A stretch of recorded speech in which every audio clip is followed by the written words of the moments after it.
नमस्कार. शाकंभरी देवी नवरात्र पोष शुक्ल पक्षाच्या अष्टमीपासून सुरू होते आणि पोष पौर्णिमेला संपते. यंदा शाकंभरी देवी नवरात्र हे 28 डिसेंबर 2025 रविवारी आरंभ होत असून शाकंभरी पौर्णिमा 3 जानेवारी 2026 शनिवारी असणार आहे. चला तर शाकंभरी देवी नवरात्राविषयीची माहिती, नवरात्राचे महत्त्व जाणून घेऊया.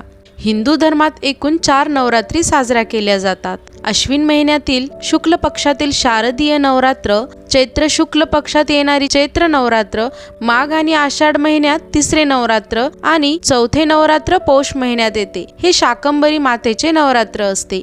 आषाढ आणि माघ मध्ये येणारे नवरात्र हे गुप्त नवरात्र मानले जातात. सनातन हिंदू धर्म संस्कृतीमध्ये नवरात्र उत्सवाला विशेष महत्त्व आहे. शाकंभरी नवरात्र त्यापैकीच एक अत्यंत महत्त्वाचे आहे. दुष्काळ आणि उपासमारीपासून मानवजातीचे रक्षण करणाऱ्या आदिशक्तीच्या शाकंभरी स्वरूपाची या काळात भक्तिभावाने उपासना केली जाते.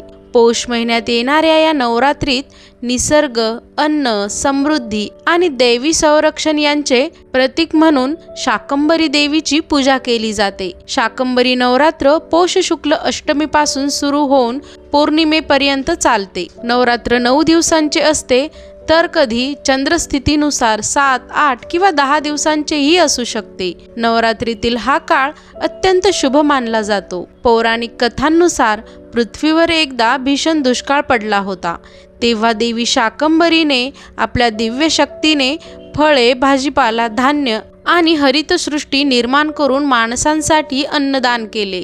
त्यासाठी शाकंभरी देवीला अन्न, वनस्पती, धान्य आणि पोषणाची देवी मानले जाते. देवी शाकंभरी ही अनेक कुटुंबांची कुलदेवता आहे.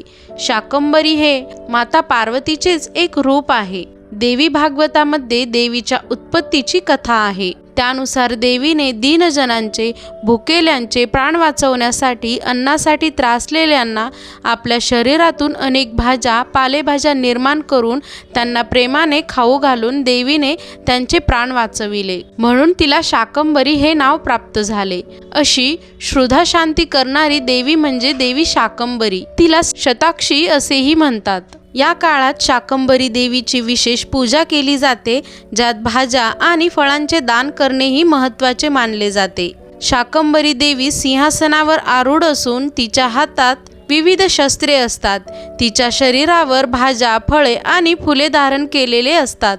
ती धान्य आणि समृद्धीची देवता आहे. शाकंभरी नवरात्रात अश्विन नवरात्राप्रमाणेच घट, उपवास, पूजा, आरती, दुर्गा सप्तशतीचे पठण केले जाते. अनेक मंदिरांमध्ये विशेष पूजा, अभिषेक आणि सामूहिक प्रार्थना आयोजित केल्या जातात. कर्नाटकात देवीची पूजा बनशंकरी देवी म्हणून केली जाते.